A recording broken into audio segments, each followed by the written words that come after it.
Good morning and a warm welcome to your show, Sunny Mornings in San Diego.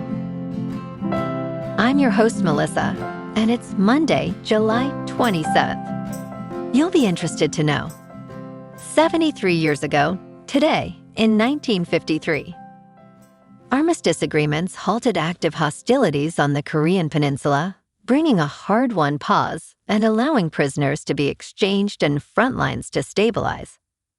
This armistice established a ceasefire line and demilitarized zone that created space for humanitarian relief, set a framework for diplomacy, and marked a milestone in achieving an uneasy peace. So now you know. And now, it's time for the Surf Report.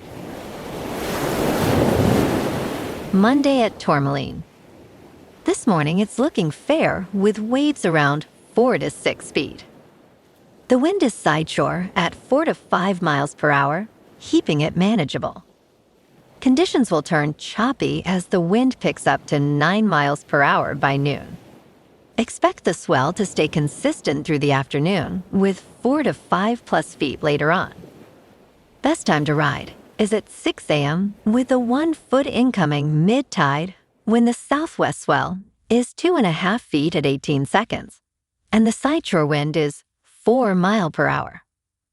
The first high tide on Monday will be 3.5 feet at 10 a.m., followed by a 2.5 foot low tide at 2:15.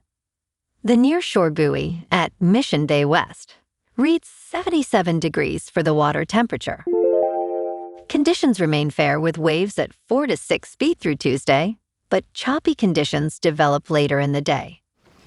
Wednesday continues with similar sizes, though the chop persists, making it less favorable for most surfers.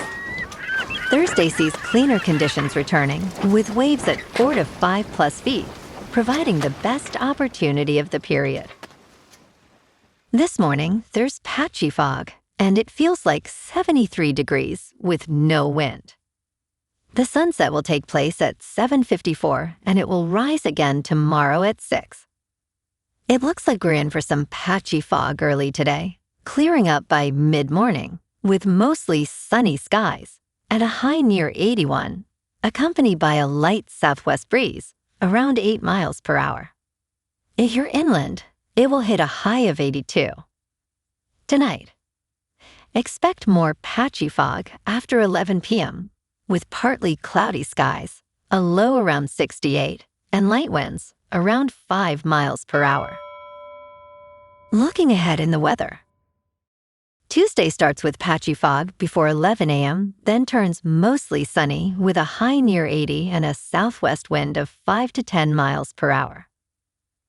Patchy fog returns overnight into Wednesday morning with lows around 68. Then Wednesday through Thursday stay mostly sunny with highs around 80 to 81 and nights near 68. Bonjour, food enthusiasts. This podcast is brought to you by Versailles Cafe and Pastries in Encinitas.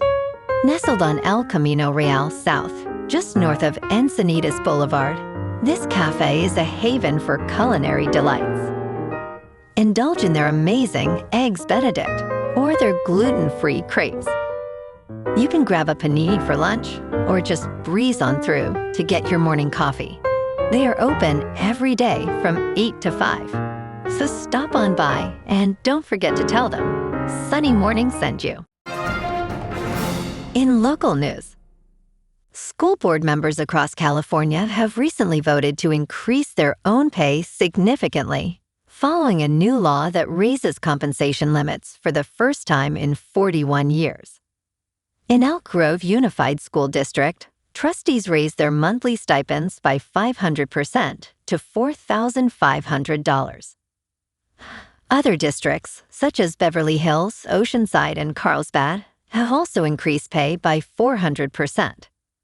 Assembly Bill 1390, effective this year, allows board stipends to range from $600 to $4,500 monthly, depending on student enrollment.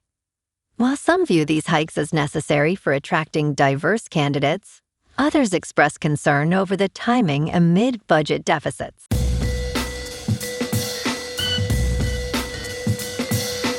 Now on to sports. Marlins dropped their 12th straight game, creating franchise history as they eye the upcoming trade deadline. The struggling Miami Marlins, who recently held playoff hopes after a 20-6 record in June, have sharply declined in July. This losing streak marks the longest in Major League Baseball this season, matching the New York Mets. Marlins manager Clayton McCullough stated, "We're going to meet this head-on," adding that the team must take responsibility for their situation. They recently fell to 52-54, trailing the Atlanta Braves by 10.5 games. As they prepare for a series against the Philadelphia Phillies, trade rumors swirl around pitchers Max Meyer, Yuri Perez, and catcher Liam Hicks.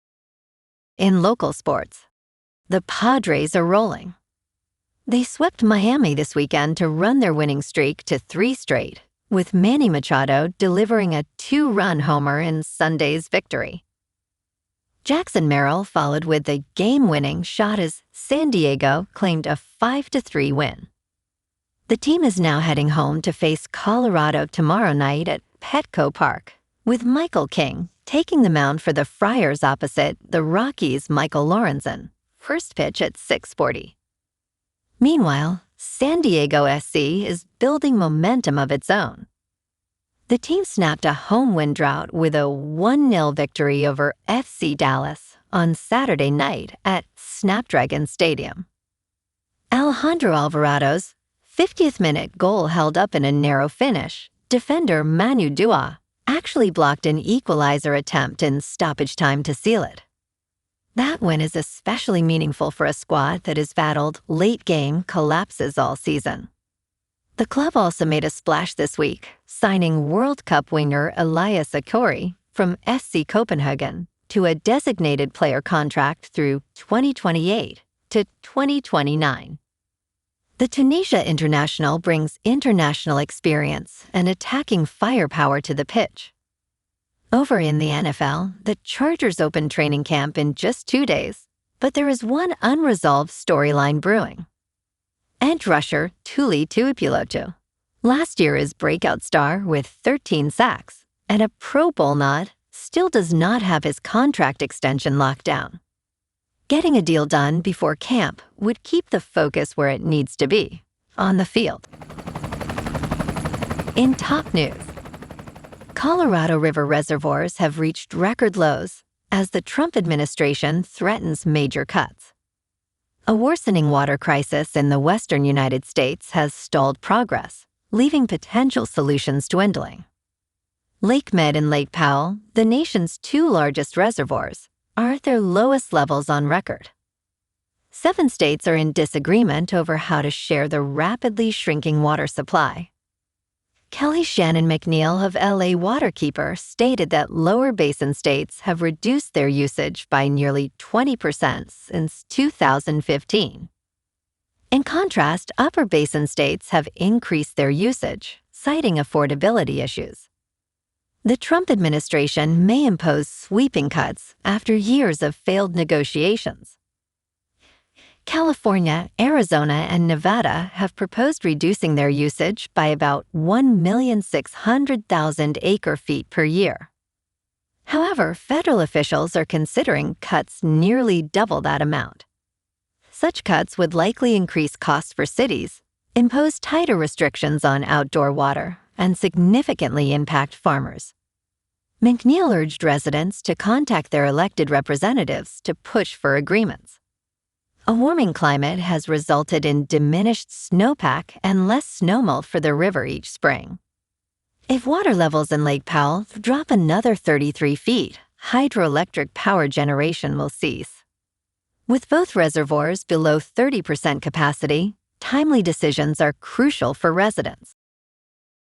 In business news, Moody's Ratings warns that unprecedented artificial intelligence spending is threatening the credit quality of major companies like Amazon, Meta, and Alphabet. The research note highlights that this spending surge is forcing even cash-rich corporations to rely heavily on debt and stock sales to fund their artificial intelligence initiatives. Moody states that the transition to asset-heavy models necessitates unprecedented levels of investment in capital raising. Capital expenditures are projected to reach $785 billion in 2026, nearing $1 trillion next year. Despite these risks, companies like Microsoft and Alphabet maintain some of the strongest corporate balance sheets globally. In crypto movement, Bitcoin is down 5% to about $64,000. Ethereum is down 5% to just under $1,900. And XRP is down 23% to $1.10. Moving on to a more local vibe. In our community spotlight on health and wellness, we are working with a national Pilates studio to bring you some free classes, so listen up. Check out Club Pilates, with several locations in the San Diego area. Pilates presents a comprehensive wellness approach, cultivating strength, reducing tension, and elevating mental well-being. Scientific research affirms its benefits. So now you can check out Club Pilates for a free class, with locations in Encinitas, Solana Beach, Oceanside, La Jolla, and more. Just be sure to tell them Sunny Morning sent you by. And now, back to the show. Let's talk tech. Are brainwaves the next unlock for physical artificial intelligence? The frontier of physical artificial intelligence unfolds in a warehouse in San Leandro, California. This space houses Ncord, a company developing data tools for training artificial intelligence models. Androsija, a pilot for the company, is meticulously disassembling a tower while wearing a headset that tracks his brain waves. Ncord aims to create a brain wave tag data set to enhance robotic training performance. Lucas Girk, a supervising neuroscientist, notes that brain activity can guide model builders on when to use high-effort models. Vineeth Velmurugan, Ncord's head of robot learning, emphasizes the importance of generating the necessary training data. And in entertainment news, Netflix is set to debut a new 6-part British crime miniseries titled The Bombing of Pan Am 103 on July 30th. This gripping series recounts the devastating events surrounding the December 21st, 1988 terrorist attack that killed 269 people. Based on testimonies from witnesses, it explores the profound impact on families and a small town caught in the tragedy. Co-created by Jonathan Lee and Adam Moraine Griffiths, the series features actors such as Connor Swindells and Patrick J. Adams. Stay tuned to Collider for more updates on this highly anticipated release. Well, alrighty folks, it's time for the quote of the day. And today, our quote comes from the American historian and author, Will Durant. And he said, "Civilization is not inherited. It has to be learned and earned by each generation anew. If the transmission should be interrupted for 1 century, civilization would die, and we should be savages again." And that's a wrap for this morning. You can check out our Instagram, YouTube, and TikTok for some captivating aerial videos with local news and the surf reports. Have an amazing day, my good friends. We'll see you tomorrow with another episode of Sunny Mornings in San Diego.